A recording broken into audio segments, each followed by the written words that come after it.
ငါမေးလိုက်ဖို့ဆုံးဖြတ်လိုက်တယ်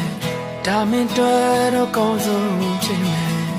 ခင်ငါတွေ့တော့ဆုံးရှုံးလိုက်ရခြင်းပါ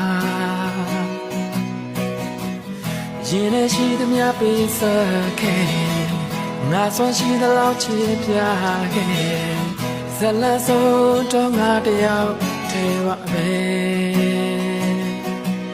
ညိုနေခြင်းများမထားပေမဲ့ပြန်ဆုံးခွင့်တော့ရချင်ခဲ့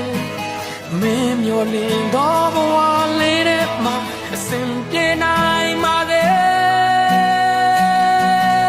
နေရဘဝမှာပြောပါတော့ကွာငါမင်းတို့စုရတောင်းတယ်နေရကွေးမှာပြန်ဆုံးတဲ့ခါရှင်တိုင်းပဲနေရဘဝမှာပြောပါတော့ကွာ